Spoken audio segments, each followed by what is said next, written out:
ರಾಜೇಗೌಡ್ರೆ? ಈ ಪ್ರಕರಣನ ನಾವು ಮಾನವೀಯತೆ ದೃಷ್ಟಿಯಿಂದ ಮೊದಲು ನೋಡಬೇಕಾಗತ್ತೆ. ಪ್ರಕರಣ ಯಾವ ರೀತಿ ಶುರುವಾಯಿತು, ಜನಗಳಿಗೆ ಏನು ಮೆಸೇಜ್ ಕನ್ವೆ ಮಾಡ್ತಾ ಇದ್ದೀವಿ. ಯಾಕೆಂದರೆ ಪ್ಯಾನಲಿಸ್ಟಲ್ಲಿ ಕೂತಂಥವ್ರು ನಾವು ಎಲ್ಲ ನಾಗರಿಕರೇ. ಮತ್ತು ಫಸ್ಟು ಮೊದಲನೇದಾವು ನಾಗರಿಕರಾಗಿ ಒಂದು ಸತಿ ಯೋಚನೆ ಮಾಡೋಣ. ಜನಾರ್ದನ್ ರೆಡ್ಡಿ ಮನೆ ಮುಂದೆ ಫ್ಲೆಕ್ಸ್ ಕಟ್ಲಿಕ್ಕೆ ಹೋದರು, ಆವಾಗ ಗಲಾಟೆ ಆಯಿತು, ಕಲ್ಲು ತೂರಾಟ ಆಯಿತು, ಫೈರಿಂಗ್ ಆಯಿತು ಅನ್ನೋದು ಇವತ್ತು ಮಾಧ್ಯಮಗಳಲ್ಲಿ ಬಿತ್ತರ ಆಗ್ತಾ ಇರೋಂಥ ವಿಚಾರ. ಇಲ್ಲಿ ಸೂಕ್ಷ್ಮವಾಗಿ ಅವಲೋಕನ ಮಾಡಬೇಕಾಗಿರೋಂಥದ್ದು ಏನು ಅಂದರೆ, ಅಲ್ಲಿ ಕಾಂಗ್ರೆಸ್ ಕಾರ್ಯಕರ್ತರು ಅವ್ರ ಪರವಾಗಿ ಬ್ಯಾಟಿಂಗ್ ಆಡ್ತಾರೆ, BJP ಕಾರ್ಯಕರ್ತರು ಅವ್ರ ಪರವಾಗಿ ಬ್ಯಾಟಿಂಗ್ ಆಡ್ತಾರೆ. ಸತ್ತಿರೋಂಥ ಜೀವ ಕಾರ್ಯಕರ್ತ ಆಗೋಕ್ಕೂ ಮುಂಚೆ ಒಬ್ಬ ತಂದೆ ತಾಯಿಗೆ ಮಗ, ಒಬ್ಬ ಹೆಂಡ್ತಿಗೆ ಗಂಡ, ಒಬ್ಬ ಅಕ್ಕನಿಗೆ ತಮ್ಮ, ಆಕೆಗೂ ಗಂಡ ಇಲ್ಲ, ಆಕೆ ಜೀವನ ನೋಡ್ಕೋತಾ ಇದ್ದಂಥ ವ್ಯಕ್ತಿ. ಇವರು ಹೋಗಿ ಏಕಾಏಕಿ 25 ಲಕ್ಷ ಕೊಟ್ಟರು. ಸಿಂಪಲ್ ಒಂದು ಕಾನೂನು ಚೌಕಟ್ಟಲ್ಲಿ ನೋಡೋಣ. ಈಗ ಫ್ಲೆಕ್ಸ್ ಕಟ್ಟಕ್ಕೆ ಹೋದಾಗ ಒಂದು ಸಣ್ಣ ಗಲಾಟೆ ಆಯಿತು. ಗಲಾಟೆ ಆದಾಗ ಅಲ್ಲಿನ ಪೊಲೀಸ್ ವ್ಯವಸ್ಥೆಗೆ ಯಾರೇ ಆಗಲಿ, ಈಗ ನೀವು ನಿಮ್ಮ ಮನೆ ಮುಂದೆ ಗಲಾಟೆ ಆದಾಗ ಒಂದು ವಯಸ್ಸೊಳಗೆ ಫೋನ್ ಮಾಡೋವಂಥದ್ದು ನಮ್ಮ ಹಕ್ಕು ಮತ್ತು ಕರ್ತವ್ಯ. ಯಾಕೆಂದರೆ ಈ ದೇಶದ ಕಾನೂನಲ್ಲಿ ನಮಗೇನಾರು ಆದರೆ ಇಮಿಡಿಯೇಟ್ ಪೊಲೀಸ್ ಹತ್ರ ಹೋಗ್ತೀವಿ. ನೀವು ಫಸ್ಟ್ ಗಲಾಟೆ ಆಗಿದ ತಕ್ಷಣ ಯಾರೋ ಸತೀಶ್ ರೆಡ್ಡಿ ಅನ್ನೋ ವ್ಯಕ್ತಿ ಹೋಗಿ ಅವ್ರ ಮನೆ ಮುಂದೆ ಕೂತ್ಕೊಂಡು ಫ್ಲೆಕ್ಸ್ ಕಟ್ಸೋವಂಥದ್ದು ಎಷ್ಟು ಮಟ್ಟದ ಸರಿ ಅನ್ನೋದನ್ನ ಮೊದಲನೇ ಪ್ರಶ್ನೆ. ಒಂದ್ ನಿಮಿಷ ಇರ್ರಿ, ನಟರಾಜ್ ಗೌಡ್ರೆ ದಯವಿಟ್ಟು, ಇಲ್ಲ ನಾವ್ ಎದ್ದೋಗ್ಬಿಡ್ತೀವಿ. ನಿಮ್ ಸರ್ಕಾರ ಏನ್ ಬೇಕು ಸಮರ್ಥಿಸ್ಕೊಳ್ರಿ, ಕಾಮನ್ ಸೆನ್ಸ್ ಬೆಳೆಸ್ಕೊಳ್ರಿ. ಮಾತಾಡ್ಲಿಕ್ಕೆ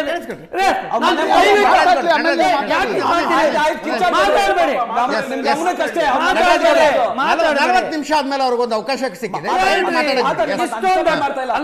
ದಮನ ಮಾಡಬೇಡಿ ದಯವಿಟ್ಟು. ಅರ್ಧ ಕಿಲೋಮೀಟರ್ ಅಕ್ಕ ದಮನ ಬೇಡ. ನೀವು ಬೆಂಗಳೂರಲ್ಲಿ ಕುತ್ಕೊಂಡು ವಾಪಸ್ ಮಾಡಿದೀರ ಅಂತ ಹೇಳ್ಕೊಳ್ಳಿ, ನಾನ್ ಮಾತಾಡಕ್ ಅವಕಾಶ ಮಾಡ್ಕೊಡಿ.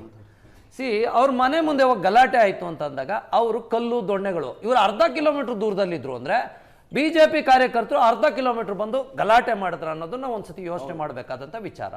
ಕಲ್ಲು, ಖಾರದ ಪುಡಿ, ದೊಣ್ಣೆಗಳು ಅವ್ರ ಮನೇಲಿ ಇಟ್ಕೊಂಡಿದ್ರು ಅಂತ ನಟರಾಜ್ ಗೌಡ್ರು ಹೇಳ್ತಾರೆ. ಬಹುಶಃ ಯಾವ ಮಾಧ್ಯಮಗಳಲ್ಲೂ ಯಾರ ಮೇಲೂ ಖಾರದ ಪುಡಿ ಬಿದ್ದಂಥ ವಿಚಾರಗಳು ಮಾಧ್ಯಮಗಳು ತೋರಿಸಿಲ್ಲ, ಅಲ್ಲಿದ್ದ CC ಕ್ಯಾಮ್ರಾಗಳು ತೋರಿಸಿಲ್ಲ. ಒಂದು ಗಲಭೆ ಆಗಿದ ತಕ್ಷಣ ಪೊಲೀಸ್ನವ್ರು ಏನು ಮಾಡ್ತಾರೆ, ಸ್ಥಳಕ್ಕೆ ಹೋಗ್ತಾರೆ, ಪಂಚನಾಮೆ ಮಾಡ್ತಾರೆ, ಇಮಿಡಿಯೇಟಾಗಿ ಅಲ್ಲೇನೇನು ನಡೆದಿದೆ ಅನ್ನೋದನ್ನು ಕಲೆಕ್ಟ್ ಮಾಡ್ತಾರೆ. ತದನಂತರ ಇವರು ಸತೀಶ್ ರೆಡ್ಡಿ ಮಾಧ್ಯಮಗಳು ತೋರಿಸಿದ್ದೇನು, ಸತೀಶ್ ರೆಡ್ಡಿ ಹೋದ್ರು, ಅಲ್ಲಿ ಚೇರ್ ಹಾಕೊಂಡ್ರು, ಫ್ಲೆಕ್ಸ್ ಕಟ್ಸಿದ್ರು, ಗಲಾಟೆ ಆಯಿತು, ಫೈರಿಂಗ್ ಆಯಿತು ಅಂತ. ಓಕೆ ಆಯಿತು. ಗಲಾಟೆ ಆದಮೇಲೆ ಅಲ್ಲಿಗೆ ಬಂದಂಥ ಪೊಲೀಸ್ನವರು ಏನು ಮಾಡಬೇಕಾಗಿತ್ತು, ಇಲ್ಲಿ ಕರ್ತವ್ಯ ನಿರತರು ಯಾರು, ಕರ್ತವ್ಯ ವಿಮುಖರು ಯಾರು ಅನ್ನೋದನ್ನ ಯೋಚನೆ ಮಾಡಬೇಕು. ಪೊಲೀಸ್ನವ್ರು ಏನ್ ಮಾಡಿದ್ರು, ಖಾರದ ಪುಡಿ, ದೊಣ್ಣೆ ಈ ವಿಷಯಗಳು ಮಾಧ್ಯಮದಲ್ಲಿ ಬಂದಿಲ್ಲ ಅನ್ನುವ ಕಾರಣಕ್ಕಾಗಿ ನಡೆದಿಲ್ಲ ಅಂತ ನಾನು ಹೇಳ್ತೀನಿ. ಅಲ್ಲ, ನಾನು ಅದ್ರ ಬಗ್ಗೆ ಅಬ್ಜೆಕ್ಷನ್, ಯಾರೋ ನಿಮ್ಮ ವಿರುದ್ಧ ಖಾರದ ಪುಡಿ ತಗೊಂಬಂದ್ರು, ದೊಣ್ಣೆ ಏನ್ ಮಾಡ್ಬೇಕ್ರಿ, ನಾವೇನ್ ಮಾಡ್ಬೇಕು? ಸೊಂಟದಲ್ಲಿ ಪಿಸ್ತೂಲ್ ತೆಗೆದು ಗುಂಡೊಡೆದು ಬಿಡ್ಲಾ? ಅದ್ರ ಬಗ್ಗೆ ಅಬ್ಜೆಕ್ಷನ್ ಇಲ್ಲ. ಗುಂಡಾರಾಜ್ಯನ ಇದು? Ajit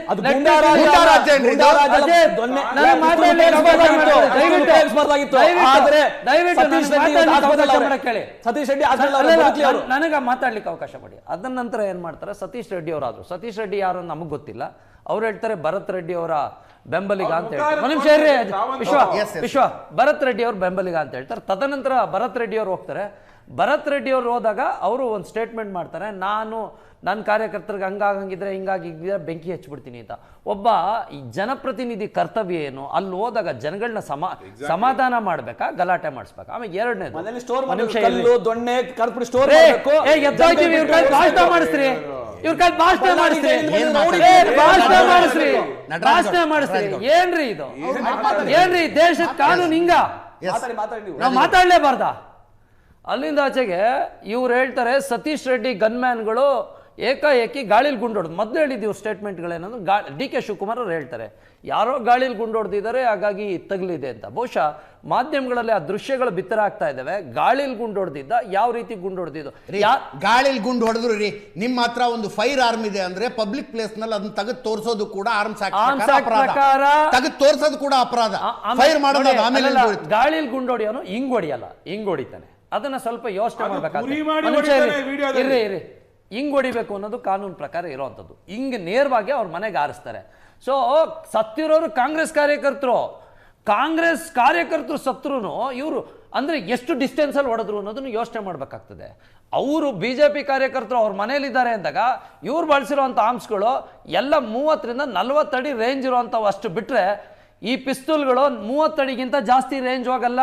ಯಾರನ್ನಾರು ballistic Matter of investigation. ಕಳಿಸಿ Matter ಅಲ್ಲಲ್ಲ of ಕಳಿಸಿ investigation. ಹಂಗಿದ್ದಾಗ ಮೇಲ್ನೋಟಕ್ಕೆ ಏನ್ ನಡೆದಿದೆ ಅನ್ನೋದು ಖಂಡಿತ- ಸ್ಪಷ್ಟವಾಗಿ ಕಾಣಿಸ್ತಾ ಖಂಡಿತವಾಗ್ಲೂ ಇದೆ. ಇವ್ರು ಅದನ್ನ ನಟರಾಜ್ ಗೌಡ್ರು ಏನ್ ನಿರಾಕರಿಸ್ತಾ ಇಲ್ಲ. ಅಲ್ಲಲ್ಲ, ನಾನು ಜನಾರ್ದನ್ ರೆಡ್ಡಿ ಗನ್ಮ್ಯಾನ್ ಗುಂಡು ಹೊಡೆದ್ರು, ರಾಮುಲು ಗನ್ಮ್ಯಾನ್ ಗುಂಡು ಹೊಡೆದ್ರು ಅಂತ ಅವರು ಏನ್ ಹೇಳ್ತಾ ಇಲ್ಲ. ಅಲ್ಲಿಂದ ಆಚೆಗೆ ಅವ್ರು ಹೇಳ್ತಾ ಇರೋದು ಆಗಿದೆಯಪ್ಪ ಮರ್ಡರ್, ಈಗ ಏನ್ ಮಾಡೋದು ಏನ್ ಅಂತಿದ್ದಾರೆ. ಮಾಡೋದು? ಅಲ್ಲಿಂದ ಆಚೆಗೆ ಆಗಿದೆಯಪ್ಪ ಮರ್ಡರ್, ಏನ್ ಮಾಡೋದು? ಮಾಡಿದವ್ನು ಶಿಕ್ಷೆ ಆಗ್ಬೇಕು. ಒಂದ್ ನಿಮಿಷ. ಯಾವನ್ ಮರ್ಡರ್ ಮಾಡಿದ ಮರ್ಡರ್ ಯಾವನ್ ಆದ್ಮೇಲೆ ಅವ್ನು ಶಿಕ್ಷೆ ಆಗ್ಬೇಕು. ಅಜಯ್, ಆದ್ರೆ ಇದನ್ನ ಯಾರು ಇನ್ಸ್ಟಿಗೇಟ್ ಮಾಡಿದ್ರು, ರೇ, ಯಾರು ಸಂಚು ರೇ, ಮಾಡಿದ್ರು, ಅಲ್ಲ ಆ ರೇ, ಜನಾರ್ದನ್ ರೆಡ್ಡಿಗೂ ಶಿಕ್ಷೆ ಆಗ್ಬೇಕು. ಅದು ಸಮಯನ ಮುಖ್ಯ. ಕಿತ್ಕೊಂಡ್ರೆ ಹೆಂಗೆ? ಅದು ಬೇಡ. ಭರತ್ ರೆಡ್ಡಿ ರೌಡಿ ಎಮ್ಎಲ್ಎ ಭರತ್ ರೆಡ್ಡಿನ ಅರೆಸ್ಟ್ ಮಾಡಿ. ಬ್ಯಾನರ್ನ ಕರ್ದು ರೌಡಿ ಪ್ರಚೋದನೆ ಎಮ್ಎಲ್ಎ ಮಾಡಿ ಭರತ್ ರೆಡ್ಡಿನ ಅರೆಸ್ಟ್ ಮಾಡಿ ಗೂಂಡಾಗಳನ್ನ ಫಸ್ಟ್. ಬಿಟ್ಟು ಬಳ್ಳಾರಿ ಜೈಲಿನಿಂದ ರೌಡಿ ಎಮ್ಎಲ್ಎ ಭರತ್ ನಟರಾಜ್ ಗೌಡ್ರೆ, ಅಲ್ಲಲ್ಲ, ನನ್ ಸಮಯ ನಿನ್ನೆ ರಾತ್ರಿ ಜೆ ನಗರದಲ್ಲಿ ಓಂ ಶಕ್ತಿ ಮೆರವಣಿಗೆಯ ಮೇಲೆ ಕಲ್ಲು ತೂರಲಾಗಿದೆ. ಕಲ್ಲು ಹೊಡೆಸ್ಕೊಂಡ್ರಲ್ಲ ಒಂದ್ ನಿಮಿಷ, ಕಲ್ಲು ಹೊಡೆಸ್ಕೊಂಡ್ರಲ್ಲ, ಅವರು ತಲವಾರು ಮಚ್ಚು ತಗೊಂಡು ಮನೆಗಳಿಗೆ ನುಗ್ಗಿ ಕತ್ತರಿಸಿ ಹಾಕಿ ಯಾರು ಇನ್ಸ್ಟಿಗೇಟ್ ಮಾಡಿದ್ರು ಅಂತ ಮಾತಾಡಿದ್ರೆ ಸಮರ್ಥನೆ ಮಾಡ್ಕೋತಿದ್ರ ನೀವು? ನೋಡಿ, ಯಾರು ಇನ್ಸ್ಟಿಗೇಟ್ ಮಾಡಿದ್ರು ಅಂತ ಮಾತಾಡಿದ್ರೆ ಸಮರ್ಥನೆ ಮಾಡ್ಕೋತಿದ್ರೇನ್ರಿ? ಸರಿ ತರ ನಿಮ್ ಲೆಕ್ಕ ಜನಾರ್ದನ್ ರೆಡ್ಡಿ ಮಾಡಿ ಸರಿನಾ? ಜನಾರ್ದನ್ ರೆಡ್ಡಿ ಬಿಜೆಪಿ ಕಾರ್ಪೊರೇಟರ್ ಜನಪ್ರತಿನಿಧಿ, ಬಿಜೆಪಿ ನಾಗಮಂಗಲದಲ್ಲಿ ಗಣೇಶನ ಮೆರವಣಿಗೆ ಮೇಲೆ ಕಲ್ಲು ಹೊಡೆದಪ್ಪ. ಅವ್ರ ಮೇಲೆಲ್ಲ ಪೊಲೀಸ್ ಹಾಕೋ ಕೆಲಸ ಆಗಿದೆ. ಅವರೆಲ್ಲ ಪೊಲೀಸ್ ಅರೆಸ್ಟ್ ಮಾಡಿದ್ದಾರೆ. ಅವರೆಲ್ಲರೂ ಪೊಲೀಸ್ ಮಾಡಿದ್ದಾರೆ. ಏನ್ ಮಾತಾಡ್ತೀರಿ ನಟರಾಜ್ ಗೌಡ್ರೆ? ಸಮರ್ಥನೆ ಮಾಡ್ಕೊಳ್ಳೋ ರೀತಿ ಇನ್ಸ್ಟಿಗೇಟ್ ಯಾರು ಮಾಡಿದ್ರು? ಜನಾರ್ದನ್ ರೆಡ್ಡಿ ಒಬ್ಬ ಮೂರನೇ ಸಮಯ ಕೊಡ್ರಿ, ಗೂಂಡಾನ